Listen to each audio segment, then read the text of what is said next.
तर आपलं आजचं सेशन आहे मनी अबंडन्स. ओके, ज्याची प्रत्येकाला जीवनामध्ये गरज आहे, ज्याच्या जीवनामध्ये धन आणि धनाची वृद्धी हा खूप इम्पॉर्टंट पॉईंट आहे. किती जणांना तुमच्यापैकी असं वाटतं की पैसा आमच्यासाठी चांगला नाही आहे? किती जणांना वाटतं की खरोखर पैसा खूप चांगला आहे? जेव्हा तुम्हाला ही फिलिंग येईल की पैसा हा अत्यंत महत्त्वाचा आहे आणि पैशामुळे आपण खरोखर आनंदी राहू शकतो, तेव्हाच तो आपल्याकडे अट्रॅक्ट होतो. जेव्हा आपण बऱ्याच वेळेला पैसा म्हणजे काय आहे? पैसा ही एक एनर्जी आहे आणि एनर्जी तुमच्या इंटेन्शनवर काम करत असते, कुठल्याही इंटेन्शनवर. जर आपण मनीच्या रिलेटेड सतत निगेटिव्ह इंटेन्शन टाकत राहिलो की पैसा व्यक्तीला वेड लावतो, तो चांगला नसतो, त्याने नाती खराब होतात, तर तो आपल्याकडे कधीच येणार नाही. कारण जर आपल्याकडे एखादा पाहुणा येत असेल आणि आपण त्याला खूप नावंपोटं ठेवली, तर दुसऱ्या वेळेला आपल्याकडे येईल का? तसंच कुठलीही एनर्जी जेव्हा आपल्याकडे येते तेव्हा त्या एनर्जीचा आपण जितका रिस्पेक्ट करू, त्याला जितका रिस्पेक्टने ट्रीट करू, तसं ट्रीटमेंट देऊ, तेव्हा ती एनर्जी त्याची वाढत जाते आपल्याकडे, आपल्या आयुष्यामध्ये. आता मनी ब्लॉकेजेस आपल्या आयुष्यामध्ये येण्याचं मेन कारण काय? कारणं खूप आहेत. तर कारणं काय आहेत? पहिलं रिझन आहे आपल्या सबकॉन्शियस माइंडचा डेटा. सेकंड रिझन आहे आपला ऑरा. थर्ड रिझन आहे आपली चक्र सिस्टीम. फोर्थ रिझन आहे आपलं बिलीफ सिस्टीम. ठीक आहे, आणि नंतर आपल्या अवतीभोवतीची जी परिस्थिती आहे, हे नेक्स्ट रिझन आहे. तर पहिलं आहे ते आपलं माइंड. आपलं माइंड म्हणजे आपल्या पास्ट लाईफपासून आपण जर कधी पॉवर्टी कॉन्शियसनेसमधनं जाऊन आलेलो आहे, म्हणजे जर आपल्या माइंडमध्ये पास्ट लाईफमध्ये जर खूप असा निगेटिव्ह इव्हेंट आपण मनी रिलेटेड बघितलेत, किंवा आपल्याकडे तेव्हा खूप धन होतं, धनाची वृद्धी होती आणि त्याचा आपण कुठेतरी अहंकार आपल्यामध्ये निर्माण झालेला होता, किंवा आपण मनी रिलेटेड कोणाला तरी फसवणुका केलेल्या आहेत. ठीक आहे, आता आपण बघतो की अनेक व्यक्ती अशा आहेत ज्या सहजपणे दुसऱ्याला लुबाडतात, सहजपणे लुबाडतात, खोटं बोलून लुबाडतात, गोड बोलून लुबाडतात. ओके, तर यामुळे काय होते, कुठेतरी त्यांच्यावर पैशांच्या कर्मांचं ओझं आहे, कार्मिक ओझं आहे. बघा, या लाईफमध्ये आपण खूप चांगले असू, पण आपण पास्ट लाईफमध्ये काय केलेलं आहे हे आपल्याला नाही माहिती. मग आपण कितीही चांगले असू, तेव्हा बऱ्याच जणांना मी जेव्हा असं काही कर्म सांगते ना, त्यांना वाईट वाटतं. मॅडम, आम्ही ह्या लाईफमध्ये कोणाचा 1 रुपयाही असाच कोणाला फसवलेलं नाही. तुम्ही आता नाही फसवले, तुम्ही पास्टमध्ये काय केलं तुम्हाला काय माहिती. सो त्यामुळे पास्ट लाईफमध्ये आपण काय केलं आपल्याला माहिती नाही आहे. त्यामुळे पास्टची ही जी मेमरी आहे, हे जे कार्मिक इम्प्रिंट्स आहेत. कर्म म्हणजे काय? कर्म म्हणजे तुमचे ॲक्शन्स, तुमचे थॉट, मग ते निगेटिव्ह असू दे किंवा पॉझिटिव्ह असू दे, तुम्ही ते केले, तुम्ही ते इंटेन्शन टाकलंय त्यामध्ये, म्हणजे कर्म घडले. मग पास्ट लाईफमध्ये तुमचे जे काही तुमचं कार्मिक अकाउंट आहे ते सुद्धा या लाईफमध्ये आलेले आहेत, जे आपल्या माइंडमध्ये प्रोग्राम आहेत. तो कॉन्शियसनेस तेव्हाचा आपल्या माइंडमध्ये प्रोग्राम आहे आणि त्यामुळे आपल्याला या लाईफमध्ये कुठेतरी इनविजिबल वॉल्स क्रिएट झालेले आहेत. आणि त्या कर्मांचं ओझं क्लिअर करण्यासाठी आपण तशाच कुटुंबामध्ये जन्म घेतलेला आहे, जिथे आपल्याला तो लेसन शिकायला मिळेल, तो लेसन आपल्याला शिकायला मिळेल. सेकंड थिंग अशी आहे की आपलं ऑरा आणि आपली चक्र सिस्टीम. तर आपल्या ऑरामध्ये आपल्या मूलाधार चक्राचा जो लेअर आहे, मूलाधार चक्राचा जो लेअर आहे, हा लेअर तुम्हाला मनी अट्रॅक्शनसाठी असतो. तुम्हाला अर्थशी रूटेड ठेवतो, कनेक्ट ठेवतो, तुमचं अर्थ एलिमेंट बॅलन्स ठेवण्याचं काम करतो. ज्या व्यक्तीचा अर्थ एलिमेंट बॅलन्स आहे त्याच्या लाईफमध्ये कधी मनी प्रॉब्लेम्स येत नाही. आपल्याला असं म्हटलं जातं ना, महालक्ष्मी पैशांची देवता आहे. ॲक्च्युली महालक्ष्मी तुमच्या हेल्थची देवता आहे. कारण व्यक्तीचा पैसा इच्छा नसतानाही कुठे जातो? त्याच्या आजारपणामध्ये जातो. डॉक्टरांना कोणी आनंदाने पैसे देतं का?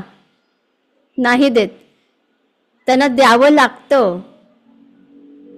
उगीच असं वाटतं की उगीच आमचा पैसा डॉक्टरला खर्च होतोय, हॉस्पिटलमध्ये खर्च होतोय. म्हणून असं म्हटलं जातं की महालक्ष्मीची जेव्हा तुम्ही पूजा करता ना, तेव्हा तुमची हेल्थ सुद्धा चांगली राहायला लागते. तुमचा पैसा नको तिथे जात नाही.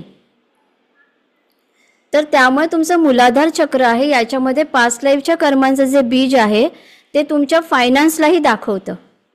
आणि ते जर चक्र, जर तुम्हाला बॅक पेन आहे, तुम्हाला नी पेन आहे, अर्थरायटिस आहे, स्पाइन रिलेटेड इश्यू आहे, बोन रिलेटेड इश्यू आहे, तर समजायचं मूलाधार चक्र इम्बॅलन्स आहे असं समजायचं. आणि त्यामुळे मूलाधार चक्रावर जास्त काम करायला सुरू करायचं.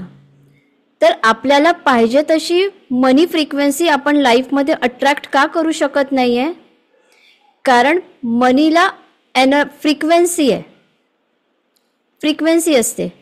10 रुपयाची जी नोट आहे, करन्सी आहे, तिला 10 रुपयाप्रमाणे तिची फ्रिक्वेन्सी आहे. 20 रुपये जो नंबर आहे त्याला 20 प्रमाणे फ्रिक्वेन्सी आहे. 1000, 2000, लॅक्स, CR जे करोड आहेत त्याची फ्रिक्वेन्सी त्या त्या टाईपमध्ये त्याला दिलेली आहे, मिळालेली आहे, नॅचरली मिळालेली आहे. आता तुम्ही ती पर्टिक्युलर अमाऊंट जेव्हा अट्रॅक्ट नाही करते तेव्हा समजायचं की ती तुमची फ्रिक्वेन्सी त्या फ्रिक्वेन्सीपर्यंत अजून पोहोचत नाही आहे. आणि मग जेव्हा ती पोहोचवण्यासाठी आपण तशा प्रॅक्टिसेस करतो तेव्हा आपली एनर्जी इन्क्रीज होते, रेज व्हायला स्टार्ट होते. मग आता असे कुठले ऑब्स्टॅकल्स असतात? जसं मी म्हटलं की तुमच्या पास्ट लाईफचा डेटा आहे.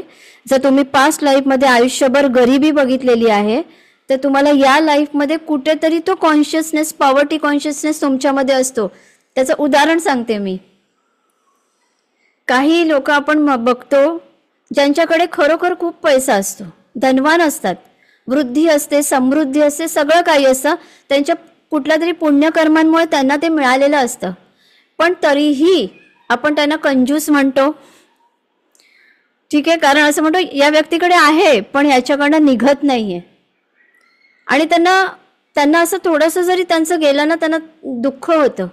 आहे पण त्यांना, कारण आतमध्ये कुठेतरी ना कॉन्शियसली त्यांची चूक नसते, त्यांच्या मनाच्या कोपऱ्यामध्ये कुठेतरी तो अजून पॉवर्टी कॉन्शियसनेस आहे. त्यामुळे त्यांना कधी ही जाणीव होत नाही की आपल्याकडे तर परमेश्वराने भरपूर दिलंय, मग काय होतं त्यातला थोडासा हिस्सा दिला तर, ही जाणीव त्यांना होत नाही. ते कुठेतरी त्याला असं पकडून ठेवणार आणि अजून 4 ठिकाणाहून आपल्याला कसा फायदा होतो याचा प्रयत्न करत राहणार. कारण हा त्यांच्या सबकॉन्शियस माइंडच्या पास्ट लाईफच्या प्रोग्रामिंगचा प्रॉब्लेम आहे जो ते घेऊन आलेले आहेत. ओके, तर अशा प्रकारे सबकॉन्शियस असतं. आणि ज्या प्रकारे मी म्हटलं की तुमचं मूलाधार चक्र आहे, या मूलाधार चक्राची संपूर्ण एनर्जी तुमच्या ऑराच्या लेअरपर्यंत पोहोचते. आणि मग त्यामुळे तुमच्या ऑराची जी व्हायब्रेशन्स असतात, ऑराची जी फ्रिक्वेन्सी असते ती तिथपर्यंत पोहोचत नाही, ती तिथपर्यंत जात नाही. शिवाय आपल्याकडे चुकीच्या ज्या बिलीफ सिस्टीम आहेत मनी रिलेटेड, की पैसा वाईट असतो, अंथरूण पाहून पाय पसरावे, ह्या अक्षराला, या वाक्याला पहिल्यांदा तुम्ही रॉंगची साईन द्या, लिहा. ते जर तुम्ही असं रिपीट म्हणत असाल ना, अंथरूण बघून पाय पसरावे, तर आता असं म्हणायला सुरू करा की आपण अंथरूण मोठं करूया. कारण आपण अशा खूप चुकीच्या सिस्टीम सतत बोलून आपण तसे व्हायब्रेशन क्रिएट करतो.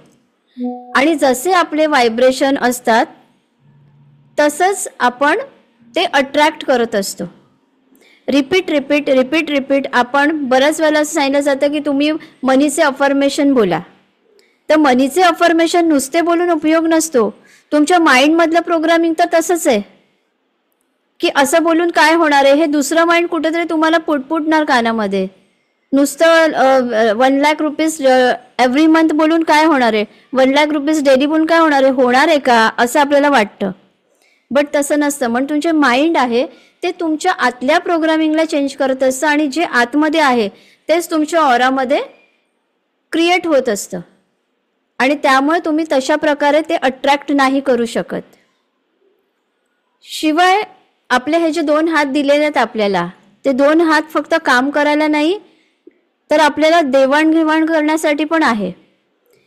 युनिव्हर्सचा नियम काय आहे? तुम्ही आधी द्या, मगच तुम्हाला मिळेल. पण आपल्याला पहिल्यांदा हवं असतं, द्यायचं कधी ते नंतर बघू. कधी कधी हा माइंडसेट असतो. तसं नसतं.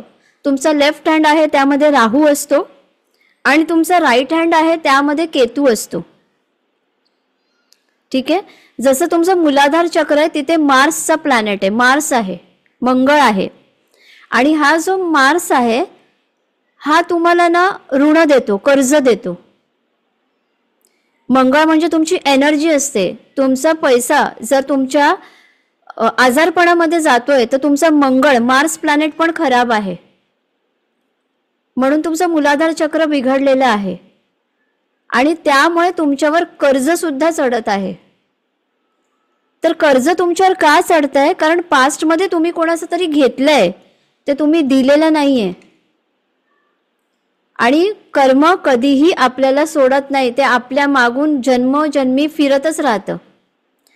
मग ज्या व्यक्तींना असं वाटतं की आम्हाला खूप कर्ज आहे, त्यांनी पहिल्यांदा प्रॉपर डोनेशन करायला शिकलं पाहिजे. आणि प्रत्येक जे पण तुमचं पे करायचं आहे ना, ते वेळेच्या आधी पे करायचं असतं. फॉर एक्झाम्पल, आपल्याला बिल पे करायचं असतं, आपल्याला माहिती आहे कधी पे करायचं आहे, पण आपण म्हणतो देऊ 4 दिवसांनी, काय उशीर झाला तर होत नाही, पेनल्टी बसत नाहीये, नंतर देऊ, आपण नंतर देऊ, प्रोकास्टिनेशन होतं बऱ्याच वेळेला. जर तुम्हाला बिल पे करायचं, तुम्हाला माहिती आहे की ही ड्यू डेट ही आहे, त्याच्या आधी पे करा. आपल्याला कोणाचं देणं द्यायचं आहे, तो व्यक्ती समोरना मागायच्या आधी पे करा. आपण कोणाचा 1 रुपया जरी असाच डुबवला ना, युनिव्हर्समध्ये आपले 1000 रुपये रेडी असतात डुबण्यासाठी. हा सगळ्यात मोठा नियम लक्षात ठेवायचा. कारण घेणारा आणि देणारा ह्याचं कार्मिक सोल कॉन्ट्रॅक्ट असतं. देणारा जर एखाद्याला हे सगळे नियम माहिती आहे, तो म्हणेल सोडून देऊया, पण ज्याने घेतले आहेत त्याला त्याचं कर्म कधी सोडत नाही. ते मल्टिप्लाय होऊन तुमच्याकडे येणार येणार येणार. तो व्यक्ती कधीही कर्जातनं सुटत नाही. त्याने एक कर्ज संपवलं, दुसरं कर्ज त्याच्याकडे वाढत असतं. डेप्ट, ऑलवेज डेप्ट. तर त्यामुळे कर्जबाजारी तुम्हाला व्हायचं नसेल तर पहिल्यांदा या सगळ्या गोष्टी करायला शिकल्या पाहिजे. प्रॉपर पैशांचे नियम आहेत, काही रूल्स आहेत, ते फॉलो करायला शिकलं पाहिजे. आता मनीचा रिस्पेक्ट करणं म्हणजे काय? मनीचा रिस्पेक्ट करणं म्हणजे आता तर सगळं आपलं ऑनलाईन पेमेंट असतं मोस्टली, पण काहीतरी करन्सीचा पार्ट आपल्या हातामध्ये येतो, काहीतरी येतो आपण आपल्या लॉकरमध्ये. कधीही आपलं लॉकर रिकामं ठेवू नये, कधीही एम्प्टी ठेवू नये. तिथे काही ना काहीतरी अमाऊंट ठेवली पाहिजे. आणि त्या आपण लॉकर बंद करून ठेवतो आणि तिथे काहीही ॲक्टिव्हिटी करत नाही, पण तसं करायचं नसतं. तुम्ही जर मारवाडी, गुजराती ही जी या असे लोक जर बघितले, तुम्ही बघा ते त्यांच्या लॉकरची नेहमी पूजा करतात, ऑलवेज नेहमी पूजा करतात, सवय असते त्यांना. तर पहिल्यांदा आपण जिथे आपलं लॉकर ठेवतो, की जिथे आपण पैसे ठेवण्याची जागा आहे, बऱ्याच वेळेला स्त्रियांमध्ये ही सवय असते पैसे कुठेतरी गाठोडं बांधून लपवून ठेवायचे किंवा कशात तरी टाकून लपवून ठेवायचे. एक काटकसर करून ठेवलेली पुंजी असते म्हणते तसं ठेवून देतात, पण ॲक्च्युली ते रॉंग आहे. आपण आपल्या मनीला, आपण आपल्या पैशांना एक प्रॉपर जागा द्यायची असते, त्यांना एक स्पेस. आपण कसं आपल्या घरामध्ये स्वतःची एक पर्सनल स्पेस क्रिएट करतो, हा माझा बेडरूम, हा माझा बेड, ही माझी पिलो, हे आपण करतो ना, हे माझं कबड. तसंच आपण मनीसाठी पण एक स्पेशल त्यांना जागा दिली पाहिजे, की ही स्पेशल माझ्या मनी एनर्जीची जागा आहे, जिथे फक्त त्यांचं स्थान आहे. त्या लॉकरमध्ये इतर काहीही नको. आणि त्यांची उत्पत्ती करणारी जी असेल तर माता महालक्ष्मी, तिला आपण लॉकरमध्ये त्यांच्याबरोबर ठेवू शकतो, अदरवाईज तशीही गरज नसते. तर नेहमी आपल्या लॉकरमध्ये चांदी, सिल्वर हे पाहिजे असतं. सिल्वर का? कारण सिल्वर मून प्लॅनेटला दर्शवतो आणि मून प्लॅनेट म्हणजे चंद्र हा आहे तुमची कॅश अँड लिक्विडिटी. ज्या व्यक्तीच्या लाईफमध्ये कॅश फ्लो हा स्मूथ नसेल, थोडे दिवस येणार पैसा नंतर थांबणार, असं असेल, तरी पण समजायचं की त्याचा मून प्लॅनेट बिघडलाय. आणि अशा व्यक्तीने पौर्णिमेला, फुलमूनला मांसाहार करणं टाळावं, नॉनव्हेज खाणं टाळावं. तुमचा मून अजून बिघडतो. न्यूमून आणि फुलमून या दिवशी, अमावस्या आणि पौर्णिमा या दिवशी त्या व्यक्तीने मांसाहार करणं टाळावं. कारण तेव्हा चंद्राची एनर्जी, मूनची एनर्जी आपल्यावर जास्त प्रभाव करत असते. आणि मूनची एनर्जी आपल्या ऑरावरती जो प्रभाव करते त्याप्रमाणे आपला मून काम करत असतो. म्हणून बघा, काही जणांना चिडचिडेपणा येतो अमावस्या पौर्णिमेला किंवा अमावस्याच्या 4 दिवस आधी, 4 दिवस नंतर. मग लोकांना वाटतं की आपल्याला बाहेरचा काहीतरी त्रास आहे. तर प्रत्येक वेळी बाहेरचाच त्रास हे रिझन नसतं. प्रत्येक वेळी ब्लॅक मॅजिक, कोणीतरी काहीतरी केलंय हेच कारण नसतं. तुम्ही स्वतःही त्याला जबाबदार असता की तुमचा मून प्लॅनेट बिघडलेला आहे. आणि हा प्लॅनेट बिघडल्यामुळे तुमचं मनही स्थिर नाही आहे. आणि मन स्थिर नसल्यामुळे तुमचा ऑरा चेंज झालाय. ऑरा निगेटिव्ह वेने काम करतोय. त्यामुळे तुमच्या ऑराचे व्हायब्रेशन, चक्राचे व्हायब्रेशन त्या एनर्जीला अट्रॅक्ट करू शकत नाहीयेत. हे त्यामध्ये कारण असतं. त्यामुळे तुमच्या लॉकरमध्ये तुम्ही काहीतरी अमाऊंट ऑफ मनी ठेवायची असते आणि त्याबरोबर सिल्वर ठेवायचं. थोडंफार काहीतरी सिल्वरची वस्तू तिथे ठेवायची असते. आणि वीकमधनं 2 टाइम्स तरी, आठवड्यातनं 2दा तरी लॉकर स्वच्छ गंगाजलने पुसायचं.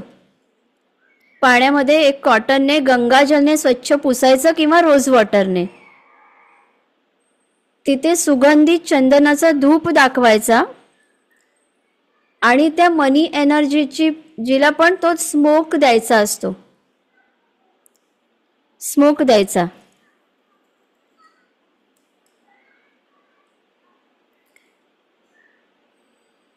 ओके. आणि तो स्मोक दिल्यानंतर महालक्ष्मीचा जो मंत्र माहितीये, नमस्कार करा, 3 वेळा मंत्र म्हणा. 3 वेळा आपण का म्हणतो? 3 वेळा म्हटल्याने ते आव्हान पोहोचतं, म्हणून 3 टाइम्स. ओम श्री महालक्ष्मी नमः, कुठलाही मंत्र महालक्ष्मीचा म्हणू शकता. आणि त्यानंतर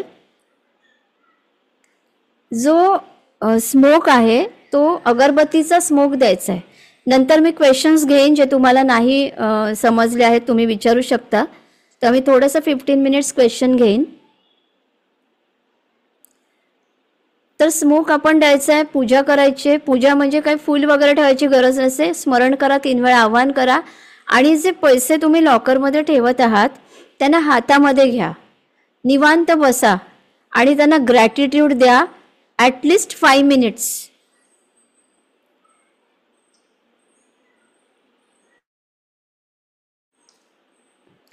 ॲटलिस्ट 5 मिनिट्स ग्रॅटिट्यूड खूप इम्पॉर्टंट आहे. किती जण तुमच्यापैकी रोज ग्रॅटिट्यूड देतात, स्पेशली मनी एनर्जीला? खूप कमी आहेत. येस, खूप कमी आहेत. आणि मग आपण तक्रार पण करतो, का येत नाही, आम्ही सगळं करतो. खूप कमी आहेत. ओके, आजपासून स्टार्ट करा मनी एनर्जीला ग्रॅटिट्यूड देणं. म्हणजे काय की तुम्ही माझ्या आयुष्यात आल्यामुळे माझ्या आयुष्यात मी काय काय करू शकत आहे हे बोलायचं आहे. की मी हे करू शकत आहे, मी हे करू शकत आहे. Thank you, thank you so much.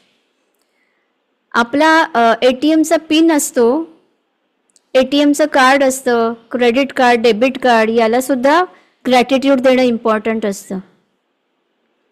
बऱ्याच वेळेला मोस्टली वुमेन्सचं जे वॉलेट असतं यामध्ये बऱ्याच वेळेला पैसे कसेही चुरगळून ठेवलेले असतात. ओके, किंवा कशाही प्रकारे पैसे ठेवलेले असतात, घडी घालून ठेवलेले असतात. एकाच पर्समध्ये क्रेडिट कार्ड, डेबिट कार्ड, पैसे, लाईटचे बिल, इतर कुठले बिल्स असतात, हे सगळे ठेवलेले असतात. असं कधीही करायचं नसतं. तुम्ही तुमचं स्पेशल वॉलेट मनीसाठी बनवायचं असतं. मी म्हटलं की मनीला हा पॉइंट लिहून घ्या की मनीला स्पेशल पर्सनल स्पेस द्या. आणि मनी अबंडन्स अट्रॅक्ट करण्यासाठी त्याला लिमिट देऊ नका. जेव्हा आपण लिमिट देतो तेव्हा आपण त्याच्या पलीकडे जाऊ शकत नाही. म्हणून कुठल्याही गोष्टीला पहिल्यांदा तुम्ही लिमिट देऊ नका, अबंडन्सला तरी. आता जसं मी मगाशी म्हणाले की आपल्याला 2 हात दिलेत. तुमचा जो लेफ्ट हँड आहे याच्यामध्ये राहू प्लॅनेट आहे आणि तुमचा राईट हँड आहे याच्यामध्ये केतू प्लॅनेट आहे.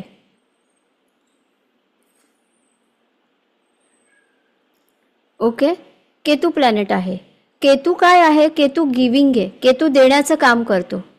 म्हणून उजव्या हाताने तुम्ही द्या आणि डाव्या हाताने तुम्ही घ्या, रिसीव्ह करा. जे काही घेता, मनी घेता, जे काही घेत असता तेव्हा डावा हात पुढे करा. मोस्टली बऱ्याच वेळेला सगळ्यांना माहीत असेल हे की आपण घेताना म्हणतो उजव्या हात समोरचा देणारा जो असतो त्याला सांगतो उजव्या हाताने दे आणि आपण उजवा हात करतो पुढे, का डावा वाम आहे असं आपण समजतो. म्हणून डाव्या हाताने आपण पैसे घेत नाही, आपण उजव्या हाताने घेतो.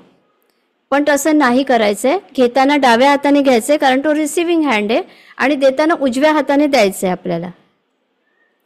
ओके. शिवाय आपल्या मनी एनर्जीला डेली चार्ज करणं इम्पॉर्टंट असतं.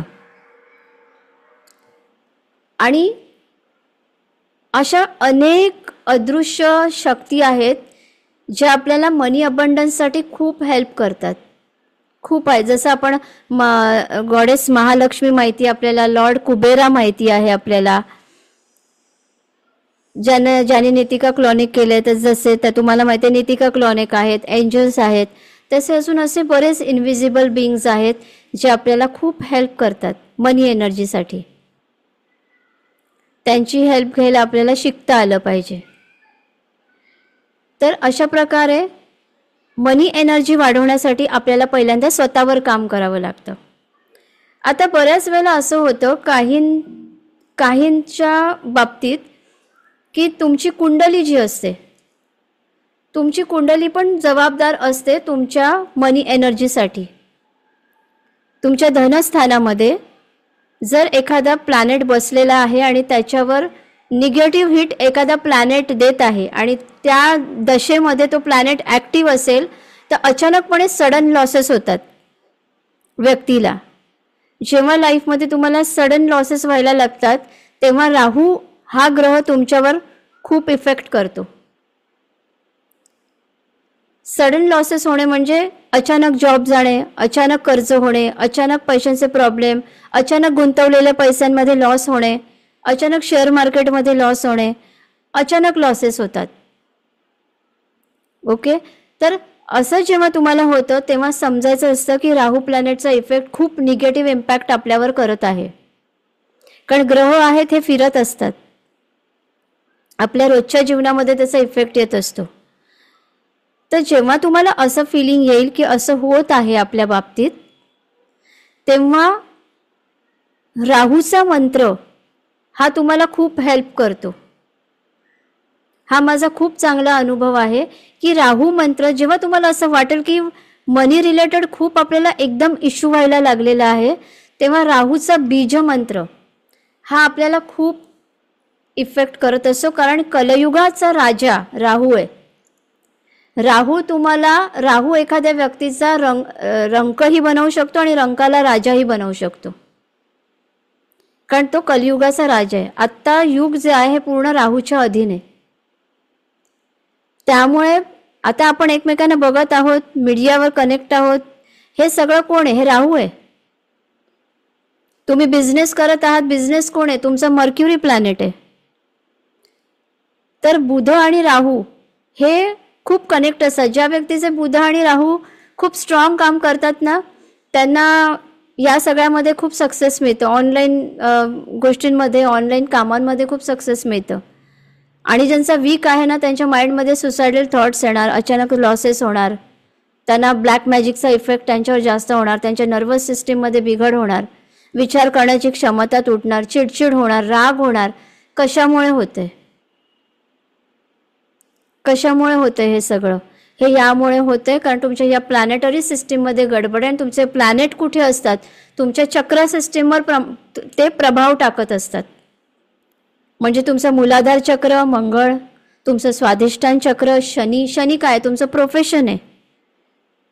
तुम्हाला प्रोफेशनमध्ये जर तुमचे अडथळे येत असेल तर ऑब्व्हियसली तुम्हाला मनी रिलेटेड प्रॉब्लेम येणार. तुमचं मणिपूर चक्र आहे जिथे ज्युपिटर आहे. ज्युपिटर काय तुमचं सक्सेस आहे. तुमचं हार्ट चक्र काय तुमचं शुक्र आहे. शुक्र काय तुमचं लक्झरी आहे. थ्रोट चक्र तुमचा बुध आहे. तुम्ही काम करताना आपल्याला समाजाशी नातं जुळवायचं आहे, बोलावं लागत आहे. बिझनेस ज्यांचा आहे बिझनेसमध्ये तुम्हाला बोलण्याचं काम असतंच. तर हे तुमचं बुध आहे, मर्क्युरी आहे. शिवाय तुमची नर्वस सिस्टीम, तुमचं आज्ञाचक्र तुमचा मून प्लॅनेट आहे. तिथेच बिघाड झाला तर लाईफमध्ये सगळंच बिघडतं. आणि सहस्रार चक्र तुमची विल पॉवर आहे. सूर्य तुमचा आत्मा, तोच वीक झाला तर तुम्ही काहीच करू शकत नाही लाईफमध्ये. म्हणून हे जे प्लॅनेट आहेत हे सगळे ह्या गोष्टी एकमेकांशी खूप कनेक्ट आहेत. म्हणून मनी एनर्जी ही नेहमी हाय राहण्यासाठी पहिल्यांदा आपल्याला स्वतःवर काम करावं लागतं. बऱ्याच केसेसमध्ये मी पास्ट लाईफच्या बघितलेलं आहे की स्ट्रॉंगली मनी ब्लॉकेजेस असणाऱ्या व्यक्तींची खूप निगेटिव्ह मनी कर्म असतात. किंवा कधी कधी त्यांनी निवडलेलं पण असतं की मला लेसन शिकण्यासाठी ना माझ्या बाबतीत हे घडलं पाहिजे. हे त्यांनी सुद्धा ते निवडलेलं असतं लाईफ स्वतःहूनच. आणि त्यामुळे त्यांच्या बाबतीत तसं होत असतं.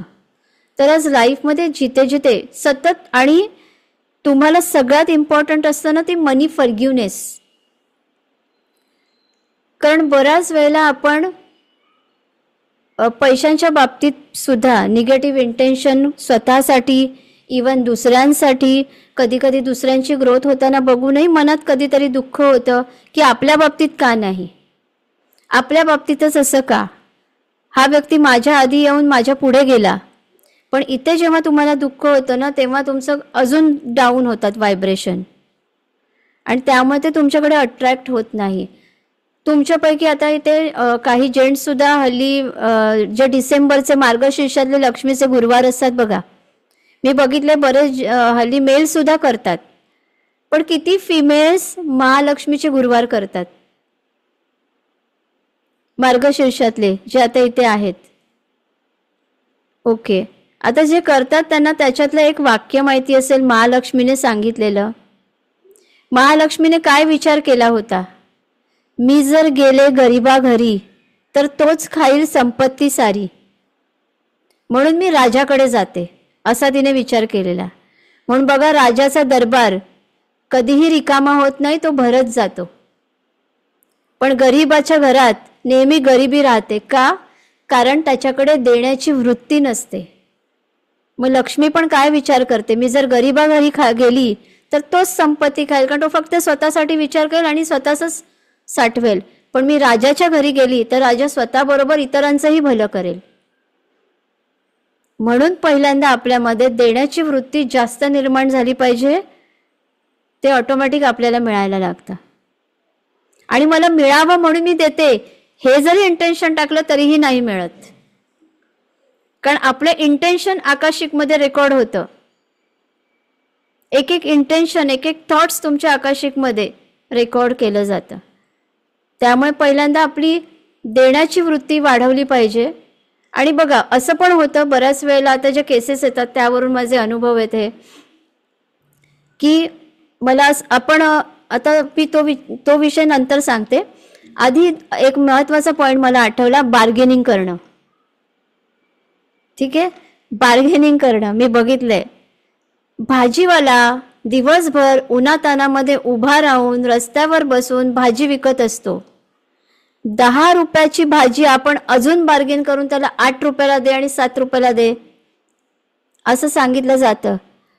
आपल्याकडे आपण तेवढे तरी इनफ मनी आहे की आपण भाजी नाही विकत आहोत रस्त्यावर बसून. म्हणजे आपल्याकडे पे करण्याची तेवढी क्षमता आहे की आपण ती 10 रुपयाची भाजी घेऊ शकतोय, तरीही आपण बार्गेनिंग करतो. आणि मला बऱ्याच जणांनी असं विचारलेलं की कितीतरी ठिकाणी मॅडम असं फसवलं पण जातं, उगाचच आपल्याला बघून जास्त पैसे लावतात. पण एखादा व्यक्ती आपल्याकडनं जेव्हा जास्त पैसे घेतोय ते तो पैसे उगाचच नाही घेत, ते पैसे तुमचं देणंच असतं, म्हणून तिथे तुमच्याकडनं घेतलं जातं. यासाठी घेतलं जातं कारण ते देणं असतं. जर आपलं एखाद्याचं पास्ट लाईफचं देणं असेल, त्या व्यक्तीने तुमचे पैसे घेतले, लुबाडले आणि पूर्ण जगाचे पोलीस जरी तुम्ही त्याच्या मागे लावले तरीही त्याचं कोणी बिघडवू नाही शकत, कारण तुमचं देणं होतं. म्हणजे देणं असतं ना, ते आपल्याला कुठल्याही परिस्थितीमध्ये द्यावं लागतं. आणि मी अशा लोकांना बघितलेलं आहे जे भाजीवाल्याकडे, फळवाल्याकडे, शॉप्समध्ये खूप बार्गेनिंग करतात, त्यांना द्यायला लावतात, पण अशा व्यक्तींचे पैसे ना हॉस्पिटलमध्ये जास्त जात असतात, औषधांमध्ये जास्त जात असतात.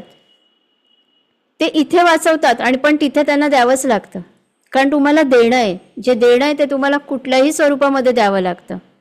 मग त्यापेक्षा असं सांगितलेलं आहे की आपल्या अकाउंटमध्ये आपला पैसा आजारपणात जाणार हे लिहिलेलं असतं प्रत्येकाच्या. कारण आजार आपली फिजिकल कर्म आहेत आणि आपण ती निवडलेली असतात की आपल्याला कुठला आजार, काय फिजिकल पेन होऊ शकतं हे आपण ऑलरेडी निवडलेलं आहे. तर आपला पैसा आजारपणात जाणार हे कन्फर्म असतं. मग कुठल्या आजारपणामध्ये जाणार हे आपल्याला माहिती नाही आहे, ते आपण रेकॉर्डमध्ये लिहिलेलं आहे, आपल्या सोल कॉन्ट्रॅक्टमध्ये लिहिलं आहे. तर आजारपणात जाणार आहे. मग अशा वेळी आपण जे हॉस्पिटल्स आहेत किंवा जे अशी लोक आहेत ज्यांना औषधांची गरज आहे पण ते पे नाही करू शकत आहेत, जे डॉक्टरांकडनं तेवढी ट्रीटमेंट घेऊ शकत नाही आहेत, आपण अशा ठिकाणी जर आपले पैसे डोनेट केले तर ते पैसे आपल्या आजारपणात न जाता आपण इतरांसाठी ते डोनेट करतोय. त्यामुळे ॲटलिस्ट आपली हेल्थ तरी चांगली राहील लाईफ टाईम, आपण आजारी पडणार नाही. पैसा आजारपणात जाणार हे लिहिलेलं आहे, मग तो दुसऱ्या ज्यांना गरज आहे त्यांच्या आजारपणात खर्च होऊ दे. तसंच आपल्याकडे आपण जे मेड्स ठेवतो, हे ठेवतो, त्यांना सुद्धा खूप चुकीची ट्रीटमेंट दिली जाते, आपण त्यांच्याकडे मेड म्हणून बघतो. तर तसं करू नये. मेड असू दे किंवा स्वीपर असू दे, आत्मा एक पर्सनॅलिटी निवडत असतो अनुभव घेण्यासाठी. आपण पण कधीतरी कुठल्या तरी जन्मात ती पर्सनॅलिटी निवडलेली आहे, म्हणून आपण फक्त त्या व्यक्तीकडे तो आत्मा आहे आणि त्या बॉडीमध्ये त्याने ती पर्सनॅलिटी निवडलेली आहे. म्हणून आपण त्यांना मेडच्या बाबतीत पण आपण अशा चुका करत असतो. तर तसं करू नये, कारण त्यामुळे काय होतं, आपला शनी बिघडतो आणि ज्या व्यक्तीचा शनी बिघडतो त्याला त्याची मेड नेहमी त्रास देणार किंवा त्याला मेड मिळणारच नाही, त्याला लाईफमध्ये ब्लॉकेजेस येणार, त्याचं कुठलंही काम वेळेवर होणार नाही, त्याला स्ट्रगल होत राहणार. समजायचं शनी बिघडलाय. कारण हे जे सगळे प्लॅनेट आहेत ना, हे तुमच्या मनी एनर्जीला तुमच्यापर्यंत आणण्यासाठी हेल्प करत असतात. म्हणून मी मध्येच हे प्लॅनेटच्या गोष्टी का सांगते, कारण तुमचे प्लॅनेटसुद्धा तुम्हाला मनी एनर्जीला अट्रॅक्ट करण्यासाठी तितकीच हेल्प करतात आणि त्यांचा खूप इम्पॉर्टंट रोल आहे आपल्या लाईफमध्ये. ओके, त्यामुळे जर आपण बार्गेनिंग वगैरे करत असू तर तसं नाही करायचे. आता काही ठिकाणी सिस्टीमच आहे की अशी काही प्लेसेस आहेत, मुंबईमध्ये आहेत, जिथे तुम्हाला 10 रुपयाची वस्तू 50 रुपयाला सांगितलीच जाते, हे कन्फर्म असतं तिथे. मग अशा ठिकाणी तुम्ही सांगू शकता की हे तर एवढ्याला मिळतं, तुम्ही एवढ्याला द्या. ओके, त्यामुळे आपण हे जे जिथे खरोखर बार्गेनिंगची सिस्टीम आहे तिथे जाऊन सांगणं ओके, पण आपण जे बिचारे खरंच त्यांना गरज असते पैशांची आणि ते आपल्यापेक्षा खूप कष्ट करत आहेत, त्यांना आपण अगदी सहजपणे आणि चांगल्या मनाने द्यावे, तिथे आपण बार्गेनिंग करू नये. तर हा आपण, कारण ह्याच आपल्या लाईफमधली लहान लहान ही जी कर्म आहेत ही आपल्याला खूप त्रास देतात आणि त्यामुळे आपल्याकडे मनी अबंडन्स अट्रॅक्ट व्हायला खूप वेळ लागतो. आता मनी रिलेटेड आपली इथे कोणीतरी प्रश्न विचारलाय की एकदा आम्हाला चक्र आणि चक्रांचे ग्रह सांगा. तर मी इथे बार्गेनिंगला घेऊन सांगते. जेव्हा तुम्ही बार्गेन करता किंवा तुम्ही एखाद्या व्यक्तीला पैशांवरून फसवता, कुठलाही व्यक्ती एखाद्याला पैशांच्या बाबतीत फसवतोय, खोटं बोलतोय, त्याचं मूलाधार चक्र जे आहे ते बिघडतं आणि स्ट्रॉंगली बिघडतं. मूलाधार चक्र आणि मणिपूर चक्र आणि थ्रोट चक्र, ही 3 चक्र त्या व्यक्तीची खूप खराब होतात. आणि ही चक्र तो त्याच्या तरुणपणामध्ये खूप या गोष्टी करतो. मी हे खूप अनुभव बघितलेत असे काही सोल्स, अशा व्यक्ती. पण जेव्हा त्यांचं म्हातारपण जवळ येतं त्यांना प्रचंड त्रास व्हायला सुरू होतो. कारण कर्म साठलं ना, आत्ताच्या युगामध्ये तुम्हाला या लाईफचं कर्म या लाईफमध्ये सुद्धा भोगावं लागत आहे. त्यामुळे तुमचं मूलाधार जेव्हा बिघडतं, या लोकांना स्पाईन रिलेटेड इश्यू होतात. स्पाईनमध्ये गॅप होणं, तसंच अर्थरायटिसचे प्रॉब्लेम होणं हे होतात. त्यानंतर युरिनरीचे प्रॉब्लेम होणे, युरिनचे प्रॉब्लेम्स होणं, हे असे अनेक त्या लोअर चक्राच्या रिलेटेड जेवढे ऑर्गन्स आहेत त्या रिलेटेड प्रॉब्लेम्स होतात. बोन्सचे प्रॉब्लेम्स होतात, हे होतात त्यांना. नंतर मणिपूर चक्र जे आहे, मणिपूर चक्र ज्यांचं बिघडतं त्यांना हायपर टेन्शन म्हणजे BP हाय होणं, आणि BP हाय केल्यावर ऑटोमॅटिकली त्याचं प्रेशर हार्टवर येतं. आणि हायपर ॲसिडिटी होणं, गॉल ब्लॅडरचे प्रॉब्लेम्स, पित्ताशयाचे, स्टमक रिलेटेड प्रॉब्लेम्स हे खूप स्ट्रॉंगली होतात. जरी आत्ता या लाईफमध्ये नसेल करत तुम्ही असं काही, पण पास्टमध्ये जर केलेलं आहे तरी पण याचे इश्यूज येतात. आणि थ्रोट चक्र, की बऱ्याच वेळेला आपण म्हणतो काही असे जे व्यक्ती असतात ज्यांचं इन्व्हेस्ट करण्याचं काम असतं आणि नंतर ते फ्रॉड करतात लोकांबरोबर. पण इन्व्हेस्ट करण्यासाठी समोरच्याशी खूप छान पद्धतीने बोलतात आणि त्यांना कन्व्हिन्स करतात. थ्रोट चक्र त्यांचं चांगलं असतं, पण असे प्रकार करून थ्रोट चक्र बिघडतो. आणि हे बिघडल्यामुळे मग त्या रिलेटेड खूप हार्मफुल प्रॉब्लेम त्यांना होतो नंतर. तर असे हे प्लॅनेट्स आहेत. मूलाधार चक्रामध्ये मंगळ आहे. मंगळ बिघडला की तुम्हाला तो आजार पण देणार, तुमची एनर्जी लो करणार, तुम्हाला वीकनेस देणार बॉडीला, तुमचा पैसा आजारपणात जाणार, कर्जामध्ये जाणार, फॅमिलीला आजार होतात आणि फॅमिलीच्या आजारामध्ये पैसे जातात. इतके वर्स्ट प्रॉब्लेम येतात.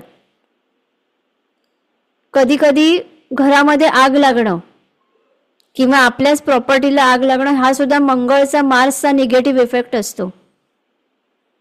हे तुमचं कर्म ठरवतं कुठल्या वेळी काय होईल. आता बस असं कर्म साठतं, आता खूप साठलंय, आता एकदमच फटका देऊया, कर्म तेवढं हील होतं, असं होत असतं. मूलाधारमध्ये मार्स आहे, स्वादिष्टांमध्ये शनी आहे, मणिपूरमध्ये गुरु आहे, हार्ट चक्र अनाहत चक्रामध्ये शुक्र आहे, थ्रोट चक्रामध्ये बुध आहे, आज्ञा चक्रामध्ये चंद्र आहे, सहस्त्रार चक्रामध्ये सूर्य आहे. एखाद्या व्यक्तीचं मनच बिघडलं तर तो उभा राहू शकेल का? म्हणजे तो काही करू शकेल का? तो डिप्रेशनमध्ये गेला तर तो काही करू शकेल का? त्याची विल पॉवर संपून जाते, म्हणजे त्याचा आत्मविश्वास ढासळतो. आणि व्यक्ती आत्ताच्या जगामध्ये व्यक्ती केव्हा एवढा सफर होतो जेव्हा त्याच्याकडे पैसा नसतो. त्याला अनेक लोक त्रास देतात, तो त्याच्या कुठल्याही गोष्टीमध्ये तो आनंद घेऊ शकत नाही कुठल्याही गोष्टीचा. कारण आपल्याला आज पाणी जरी घ्यायचं असेल तरी तिथे पे करावं लागतं. जेव्हा व्यक्ती अपेक्षा करतात की आपल्याला फ्री मिळालं तर खूप बरं होईल, फ्री खूप आवडतं, पण आपण जितकं फ्री घेतो ना तितकं आपल्यावर त्या फ्रीच्या कर्माचं ओझं असतं. आता हे सेशन फ्री आहे, हे मी माझ्या मनाने फ्री सेशन देते, ह्याचा आणि तुम्ही अटेंड करताय ह्याचं ओझं नाही लागणार, कारण देणाऱ्यानेच फ्रीमध्ये दिलेलं आहे. पण बऱ्याच वेळेला जिथे पे केलं जातं आणि तिथे आपण अपेक्षा करतो की आपल्याला जरा फ्रीमध्ये मिळालं तर बरं होईल, तेव्हा आपल्याला तिथे आपलं जास्त कर्म लागतं पैशांचं, आपल्यावर ते डेप्ट चढत असतं. आकाशिक नोंदीमध्ये, आपल्या आकाशिक रेकॉर्डमध्ये हे कर्म चढत असतं आपल्या डोक्यावरती. तर अशा प्रकारे अनेक लहान लहान रोजच्या जीवनातल्या गोष्टींनी आपल्या डोक्यावर कर्ज चढतं. तसंच आपली वास्तू, बऱ्याच वेळेला असं होतं वास्तूमध्ये सुद्धा आपण म्हणतो की आमच्या घरामध्ये पैसा टिकत नाही. 100 पैकी 99 लोकांचं 100पैकी 99 लोकांचा हा प्रॉब्लेम असतो, घरात पैसा टिकत नाही. मॅडम रेमेडी द्या. घरामध्ये पैसा न टिकणं ह्याचं काय महत्त्व आहे? कारण आपली वास्तू आहे, या वास्तूला सुद्धा वास्तुपुरुष आहे. आणि आपली जी चक्र सिस्टीम आहे, घराचा जो मेन अर्निंग मेंबर आहे, जो कमवत आहे, अर्न करत आहे मनी, त्याची चक्र सिस्टीम त्या वास्तुपुरुषाच्या फ्रिक्वेन्सीशी जुळत असतात. आणि जेव्हा त्या व्यक्तीच्या चक्र सिस्टीममध्ये बिघाड होतो, तेव्हा तुमच्या वास्तुपुरुषाच्या चक्रांमध्ये बिघाड झालेला असतो. आणि त्यामुळे ते प्रॉब्लेम घरातल्या वातावरणामध्ये पसरतात. घरामध्ये हे प्रॉब्लेम्स पसरायला सुरू होतात. आणि त्यामुळे वास्तूच्या कॉर्नर्समध्ये ही निगेटिव्ह एनर्जी जाते. आणि तुमच्या वास्तूचे कॉर्नर्स ऑलवेज कॉर्नरमधनं जमिनीच्या आतून व्हायब्रेशन येत असतात. आणि तिथे निगेटिव्ह व्हायब्रेशन साठत जातात तुमच्या प्रत्येक कॉर्नरमध्ये. घरातल्या कर्त्या पुरुषाचं माइंड बिघडलं तर वास्तूचं माइंड बिघडतं. आणि वास्तूचं माइंड बिघडलं तर घरातल्या व्यक्ती ज्या त्या घरामध्ये राहत आहेत त्यांच्या मनावर त्यांचा निगेटिव्ह इफेक्ट व्हायला सुरू होतो.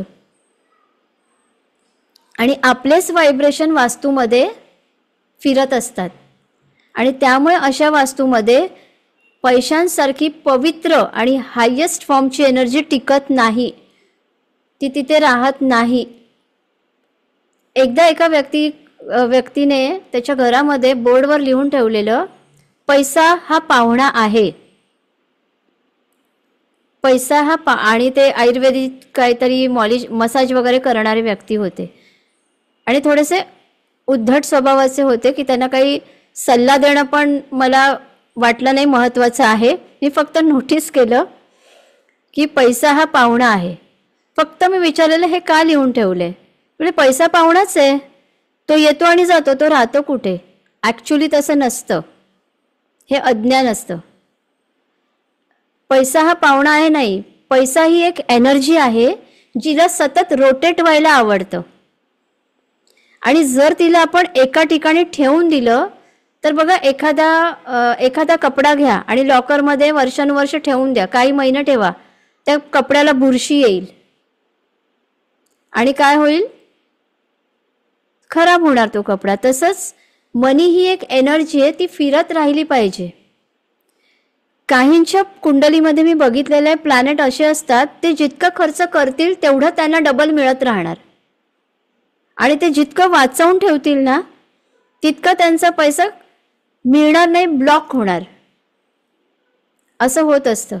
त्यामुळे मनी एनर्जीला सतत फिरत ठेवणं खूप इम्पॉर्टंट असतं. तिला रिस्पेक्टने आणि केअरफुली हँडल करणं आणि रिस्पेक्टने तिच्याशी कम्युनिकेट करणं खूप इम्पॉर्टंट असतं. म्हणून आपले जे 5 सेन्सेस आहेत, टच, स्मेल, विजन, ऐकणे, हे जे आहे ना, ऑडिओ, व्हिडिओ आपला, यांच्याबरोबर पैशांची कनेक्टिव्हिटी स्ट्रॉंग करायची असते. आपण किती जणांना माहिती आहे की पैशांचा स्मेल कसा असतो? कारण आपण तो घेत नाही. कारण आपल्या सेन्सेसमधनं जेव्हा आपल्या सबकॉन्शियसमध्ये ते प्रोग्रामिंग जातं तेव्हा लाईफमध्ये ते मॅनिफेस्ट व्हायला वेळ लागत नाही, ते खूप स्ट्रॉंगली मॅनिफेस्ट होतं. मनी एनर्जीला अट्रॅक्ट करण्यासाठी हजारो वे आहेत, खूप आहेत. पण सगळ्यात आधी जेव्हा आपल्याला नियम कळतात की मनी एनर्जीचे नियम काय आहेत आणि कशा प्रकारे आपण त्या मनी एनर्जीला यूज केलं पाहिजे, आपण कुठे चुकतो, आपण कुठे चुकीचे थॉट क्रिएट करत आहोत, तिथे आपण जेव्हा पहिल्यांदा ही सुरुवात असते सिस्टमॅटिकली की अशा प्रकारे आपण नियम ठेवावा की मनी एनर्जीला अशा प्रकारे यूज करायचं आहे. एका छोट्याशा वॉलेटमध्ये कोंबून ठेवलेल्या नोटा असतात, या अशा नोट्स आपण अशा ठेवतो, तो डिसरिस्पेक्ट आहे. तर त्यांना प्रॉपर वेने ठेवणं, त्यांचा रिस्पेक्ट करणं, त्यांना स्वच्छतेमध्ये ठेवणं, त्यांना प्रॉपर स्पेस देणं, देताना मनापासून देणं, वेळेच्या आधी देणं, या जेव्हा आपण सगळ्या गोष्टी करतो ना तेव्हा त्याचं कर्म नाही लागत. कारण मी आत्तापर्यंत एवढ्या वर्षात हजारो अशी लोक पाहिली आहेत, ज्यांना घ्यायला खूप आवडतं पण देताना त्यांना आपण म्हणतो स्वस्तामध्ये पाहिजे, हे होत असतं. इवन ज्ञान सुद्धा त्यांना स्वस्तात पाहिजे असतं, असं नसतं. लिहिताना मनी अबंडन्सचा चेक जो आहे तो लिहिताना CR मध्ये लिहितात, पण ते सांगताना ते देताना त्यांना वाटतं बापरे एवढं आम्हाला द्यावं लागणार, पण घेताना तर तुम्ही CR मध्ये मागताय. इथे आपण चुका करतो. इथे असतो आपल्या माइंडमध्ये पॉवर्टीचा कॉन्शियसनेस, पॉवर्टी कॉन्शियसनेस. पहिल्यांदा इथून ते प्रोग्रामिंग चेंज केलं पाहिजे. आणि मी अबंडन्समध्ये आहे, मी अबंडन्समध्ये आहे. जेव्हा आपण पॉझिटिव्ह अफर्मेशन बोलतो तेव्हा काय होतं, आपल्या ऑराचे व्हायब्रेशन चेंज होत असतात. तर जसं आपण बोलतोय तसं आपल्याला फील पण झालं पाहिजे.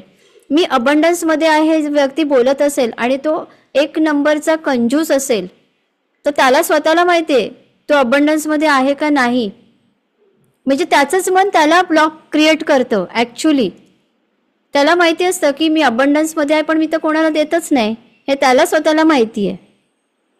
आणि जेव्हा हे त्याला स्वतःला रिअलाइज होत असतं ना तेव्हा ऑलरेडी त्याच्याभोवती इनव्हिजिबल वॉल्स असतात. त्या वॉल ब्रेक केल्या पाहिजे. मी असं पण नाही सांगत आहे की देतच सुटा. आता आपला फायदा घेणाऱ्या अवतीभोवती हजारो लोक असतात, पण आपल्या ह्याच्यातील काही हिस्सा आपल्याला मिळत आहे तो आपण वाटला पाहिजे, थोडासा दान म्हणून दिला पाहिजे. सगळ्यात मोठी गोष्ट की डोनेशन. बऱ्याच वेळेला डोनेशन देताना फोटो काढले जातात, मग ते फेसबुकवर इन्स्टावर टाकले जातात की आम्ही इथे इथे डोनेशन देतोय. या डोनेशनला काडीचा अर्थ नाही. तुमच्या आकाशिकमधनं ते कर्म चुकीच्या नोंदीमध्ये लिहिलं जातं की शो ऑफ करून डोनेशन दिलेलं आहे. तिथे तुमचं पुण्याचं खातं नसतं, तिथे तुमचं पापाचं खातं जमा होतं. ॲक्च्युली दाखवताना आपण बघतो ना, इथे डोनेट केलं, या व्यक्तीने तिथे डोनेट केलं आणि खूप चांगले फोटोज वगैरे टाकले जातात. डोनेशन आणि आम्ही डोनेशन देतोय, डोनेशन करतोय ह्याचाही दिखावा केला जातो, तर तोही केला नाही पाहिजे. त्याने अजून आपण कर्म वाढवतो. डोनेशन देणं, दान हे गुप्तपणे दिलं जातं. आणि जेव्हा गुप्तपणे देताना तेव्हा ते फक्त परमेश्वराला दिसत असतं की तुम्ही काय करताय, आपण काय करतोय, हे फक्त त्याला दिसत असतं. नाहीतर लोक बरंच असं दाखवतात की मी किती दान करतोय, मी किती हे करतेय, असं दाखवलं जातं. पण ते दाखवून आपण दान करत नाही. आपण फक्त अपेक्षेने दान करतो की समोरच्याला दिसावं, इतरांना कळावं की मी किती दानी आहे. इथे आपण अजून कर्म जनरेट करतो. सो त्यामुळे दान हे केलंच पाहिजे. फुल ना फुलाची पाकळी. 100 रुपयाचं जरी दान आपण केलं ना तरी तुम्ही ते मनापासून केलंय ना, ते तुमच्या पुण्याच्या खात्यामध्ये लिहिलं जातं. आणि गुप्तपणे, कोणालाही न सांगता, कोणालाही न दाखवता, गुप्तपणे. आणि सगळ्यात श्रेष्ठ दान असतं अन्नदान. ओके, तर अशा प्रकारे मनी एनर्जी जी आहे अशा प्रकारे काम करत असते. आता मनी एनर्जीला फ्रिक्वेन्सी वाढवण्यासाठी एक्झॅक्टली काय उपाय आहे आणि आपण काय केलं पाहिजे ज्यामुळे आपल्या ऑराची फ्रिक्वेन्सी त्या पर्टिक्युलर अमाऊंटला अट्रॅक्ट करण्याचं काम करते. ओके, याच्यासाठी मनी रेकी हा कॉन्सेप्ट आहे. मनी रेकी कोणाला माहिती आहे? आपण जितके आता जॉईन झालेला आहात कोणाला माहिती आहे मनी रेकी? ओके, मनी रेकी हा कॉन्सेप्ट आहे. हां, मनी रेकी आहे. मनी रेकीमध्ये असे काही सिम्बॉल्स आहेत ज्याची फ्रिक्वेन्सी जी असते, एकतर मी जसं म्हणाले की आपल्या वास्तूचेही व्हायब्रेशन बिघडलेले असतात आणि त्यामुळे जेव्हा आपण वास्तूच्या व्हायब्रेशनला चेंज करतो मनी रेकीच्या प्रोसेसने, तेव्हा वास्तूचे व्हायब्रेशन खूप छान वर्क करतात. म्हणजे तुमचं घर मॅग्नेटिक बनतं जे अबंडन्सला अट्रॅक्ट करतं आणि त्यामुळे त्या घरामध्ये राहणाऱ्या व्यक्तींच्या लाईफमध्ये सुद्धा अबंडन्स अट्रॅक्ट व्हायला लागतो. कारण वास्तू ही ऑलवेज तथास्तु म्हणत असते आणि आपण जे काही निगेटिव्ह बोलतो वास्तू तथास्तु करत असते. त्यामुळे वास्तूमध्ये ते व्हायब्रेशन क्रिएट होण्यासाठी अशा प्रकारे मनी रेकी हा कॉन्सेप्ट आहे ज्यामध्ये तुम्हाला तसे काही सिम्बॉल्स असतात जे खूप छान वर्क करतात. ज्याच्यामध्ये तुम्हाला अट्यून केलं जातं त्या एनर्जी बरोबर. तुमच्या चक्रा सिस्टीममध्ये जे मनीचे ब्लॉकेजेस आहेत ते स्पेशली हील करण्यासाठी, फक्त मनीचे ब्लॉकेजेस हील करण्यासाठी, ऑराचे ब्लॉकेजेस हील करण्यासाठी, मनीचे ऑरामधील ब्लॉकेजेस हील करण्यासाठी, तुमच्या पॉवर्टी कॉन्शियसनेसला हील करण्यासाठी हे काम करतात.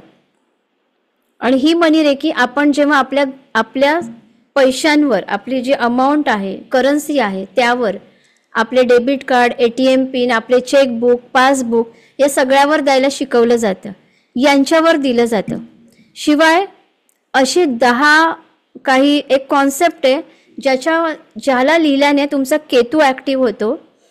आणि असे काही शब्द, वर्ड्स आहेत ज्यांची वाक्य बनवलेली आहेत, ती लिहिल्यानंतर 100 काय 1000% असा रिझल्ट आहे. कारण मी स्वतः त्याचा अनुभव घेतलेला आहे की त्याचे तुम्हाला अनुभव येतात की माहिती नाही त्याच्यात काय असं मॅजिक आहे, पण ते लिहिल्यावरती आपण आपला ऑरा खरोखर मॅग्नेटिक बनतो अबंडन्सला अट्रॅक्ट करण्यासाठी. शिवाय सिम्बॉल तर पॉवरफुली काम करतात. तर अशा प्रकारे आपलं हे सेशन आहे मनी रेकीचं जे होणार आहे, त्याची इन्फॉर्मेशन तुम्हाला ग्रुपवरती येईल आणि ज्यांना त्याच्यामध्ये पार्टिसिपेट करायचं आहे ते करू शकतात. मी इथे रेकॉर्डिंग स्टॉप करते.